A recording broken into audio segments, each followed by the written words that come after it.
झारखंड में जारी सियासी अनिश्चितता के बीच मुख्यमंत्री हेमंत सोरेन ने राज्यपाल रमेश बैस से मुलाकात की है। सीएम सोरेन ने राज्यपाल से चुनाव आयोग की सिफारिश की एक कॉपी उन्हें भी उपलब्ध कराने और जल्द से जल्द फैसला करने की अपील की है।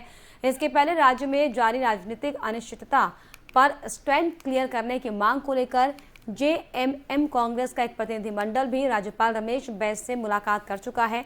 वहीं सीएम हेमंत सोरेन ने ट्वीट कर कहा कि आज राजभवन में माननीय राज्यपाल श्री रमेश बैस जी से मुलाकात कर राज्य में विगत 3 सप्ताह से अधिक समय से उत्पन्न अनापेक्षित और दुर्भाग्यपूर्ण परिस्थितियों की अनिश्चितता को दूर करने हेतु पत्र सौंपा गया है, जिससे कि इस भ्रम की स्थिति में बीजेपी द्वारा किए जा रहे अनैतिक प्रयास से उसे रोका जा सके। आपको बता दें कि हेमंत सोरेन ने मुख्यमंत्री रहते हुए रांची के अनगढ़ा में अपने नाम पत्थर खदान लीज पर लिया था।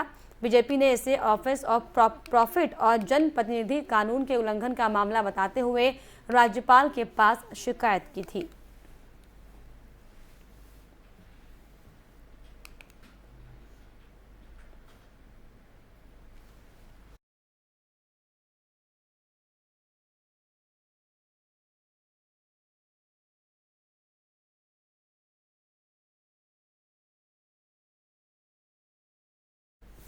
आए दिन सोशल मीडिया पर अरुणाचल प्रदेश के इलाके में चीनी घुसपैठ की बातें सामने आती रहती हैं। चीनी घुसपैठ की अटकलों को अरुणाचल प्रदेश के मुख्यमंत्री पेमा खांडू ने सिरे से खारिज कर दिया है। उन्होंने दो टूक कहा कि भारत की सीमा में कोई चीनी घुसपैठ नहीं हुआ है और उन्होंने क्या कुछ कहा आपको सुनाते हैं।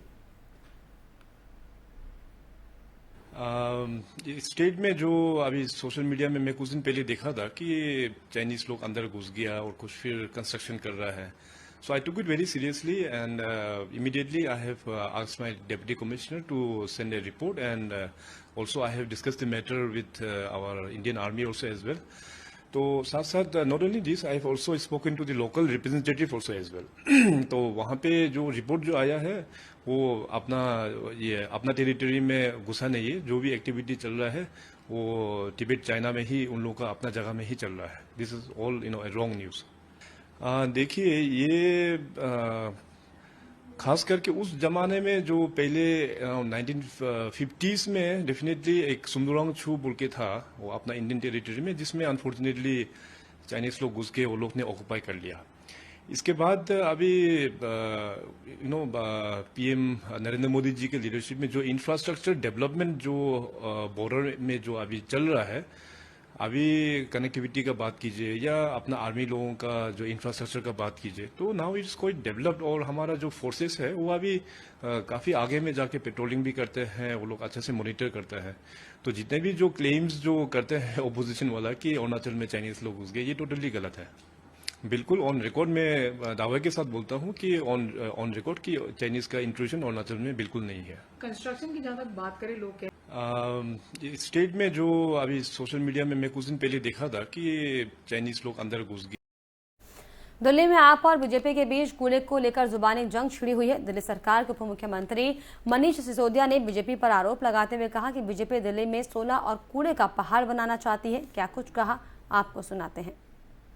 मैं दिल्ली की जनता के साथ शेयर करना चाहता हूं ये जानकारी, और अगर ये इम्प्लीमेंट होता है जो खतरनाक प्लान इन लोगों ने बना रखा है तो दिल्ली की जनता के लिए बहुत खतरनाक है, दिल्ली की जनता के स्वास्थ्य के लिए बहुत खतरनाक है। इसलिए जरूरी समझा कि आपके माध्यम से जनता के सामने रखा जाए।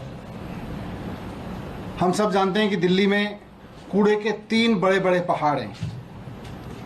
आप साउथ की तरफ से आओ, आप ईस्ट की तरफ से आओ, आप नॉर्थ की तरफ से आओ, दिल्ली में अगर एंटर करो हरियाणा से या यूपी से, तो 3 बड़े बड़े पहाड़ ये बताते हैं कि भारतीय जनता पार्टी ने पिछले 17 साल में क्या किया है कूड़ा मैनेजमेंट में दिल्ली में, एमसीडी में।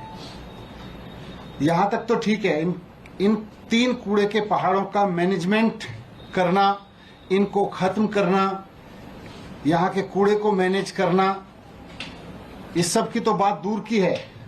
अब इन लोगों की साजिश है कि दिल्ली में इस तरह के 16 पहाड़ और बना दिए जाएं। दिल्ली में कूड़े के जिस तरह के अभी 3 पहाड़ खड़े हुए हैं और बिहार के मुख्यमंत्री नीतीश कुमार ने मिशन 2024 को लेकर गुरुवार को बड़ा बयान दिया है। नीतीश कुमार ने कहा कि अगर केंद्र में सरकार बनी तो सभी पिछड़े राज्यों को वो विशेष राज्य का दर्जा देंगे। नीतीश कुमार ने गुरुवार को मुख्यमंत्री सचिवालय स्थित संवाद कक्ष में 7 निश्चय 2 के तहत ग्रामीण सोलर स्ट्रीट लाइट योजना के उद्घाटन के मौके पर यह बात कही। उन्होंने कहा कि बिहार के लिए वो विशेष राज्य का दर्जा मांगते हैं और मांगते रहेंगे। इस दौरान नीतीश कुमार ने बेगूसराय की घटना को लेकर भी कहा कि आपस में प्रेम और भाईचारा बनाए रखिए। कुछ लोग झंझट कराना चाहेंगे, जानबूझकर कराएंगे। कोई किसी वर्ग का हो, किसी जाति का हो, स्त्री हो, पुरुष हो, सबका ध्यान रखिएगा। इस दौरान नीतीश कुमार ने गिरिराज सिंह के बयानों को लेकर भी कहा कि इन सबके बोलने का कोई मतलब नहीं है। कल क्या बोलते थे और आज क्या बोलते हैं, कोई सेंस नहीं बनता है।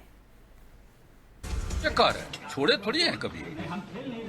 विशेष दर्जा की मांग तो निरंतर हम करते रहे, पूरी सरकार की तरफ से करते रहे, सलाह कैंपेन चलाते रहे, हमेशा बोलते रहे। जब भी कोई मीटिंग होती रही, अब पटना यूनिवर्सिटी के लिए हम नहीं मांगे उनके सामने, तो खैर चलिए ना ये सब चीज। मुख्यमंत्री जी पार्टी का अगर सरकार का मौका मिलेगा अगली बार में इन लोगों की जगह पर, हम लोग जो चाह रहे हैं कि ज्यादा से ज्यादा लोग एकजुट होकर के अगर लगेंगे सरकार बनाएगी, तो जो सरकार बनेगी निश्चित रूप से पिछड़े राज्यों को विशेष राज्य का दर्जा क्यों नहीं देगी। हम सिर्फ बिहार की बात नहीं कर रहे हैं, कुछ अन्य पिछड़े राज्यों की भी बात कर रहे हैं जिनको मिलना चाहिए। बेगूसराय में गोलीकांड की घटना पर डिप्टी सीएम तेजस्वी यादव ने बीजेपी पर पलटवार किया। उन्होंने कहा कि यूपी में रोज अपराध हो रहा है, तो क्या वहां रामराज है। इस तरह का बयान से उनको बचना चाहिए। वो केंद्र में 2 मंत्रालय उनके प्रभार में हैं और इस तरह का अगर बयान कर रहे हैं तो बहुत गलत बात है। अगर बीजेपी शासित राज्यों में अपराध हो रहा है तो वहां के मुख्यमंत्री अपराध कर रहे हैं क्या? वहां अगर रेप हो रहा है तो वहां के मुख्यमंत्री कर रहे हैं क्या? ये सब गलत बात है, गंदा बयान है। बोलने के लिए तो बहुत कुछ बोला जा सकता है, लेकिन आप क्या कहाँ जा रहे हैं? वहीं कश्मीर में धारा 370 को लेकर कांग्रेस के पूर्व नेता गुलाम नबी आजाद ने बयान दिया। उन्होंने कहा कि पीएम मोदी ही 370 बहाल कर सकते हैं। श्रीनगर में पत्रकारों के सवालों का जवाब देते हुए उन्होंने क्या कुछ कहा, आपको सुनाते हैं। 370 किसी के लिए रोड़ा नहीं। मैंने 3 शिफ्ट की, कोई रोड़ा नहीं था। मैंने असेंबली हफ्ते में 6 दिन करी, कोई रोड़ा नहीं था। पूरी पहाड़ खोद दिए सड़कों के लिए, कोई रोड़ा नहीं था। एनवायरमेंट क्लियरेंस कराई, कोई रोड़ा नहीं था। स्कूल कॉलेजेस का अस्पतालों का जाल बिछाया, कोई रोड़ा नहीं। ये बीजेपी का कहना, और अगर उस पर मैंने दूसरी तकरीर की, अगर वो नहीं सुनी है तो सुनिए, वो भी 1 घंटे की तकरीर जिसमें मैंने एक होम मिनिस्टर प्राइम मिनिस्टर बैठे थे। क्या आपने कहा हेल्थ केयर ये नहीं है, तो मैंने कहा हेल्थ केयर नेशनल एवरेज से और गुजरात से ये लाएगा, जैसे किसान का लाया। किसान का हमने नहीं लाया ना, मोदी ने लाया ना, उसकी मेजोरिटी उसने लाई, या तो मोदी साहब लाए। भाई मैं उनको कन्विंस नहीं कर सकता। कोई यहाँ का जम्मू कश्मीर का कोई लीडर कहे कि मोदी साहब को कन्विंस करेगा, मोदी साहब अकेले नहीं, उसकी कैबिनेट को, जैसा विचुन युवान बोल, मैं नहीं कर सकता उनका। और इसी के साथ इस बुलेटिन में फिलहाल इतना ही। देश और दुनिया के तमाम खबरों के लिए आप देखते रहिए FM न्यूज। नमस्कार।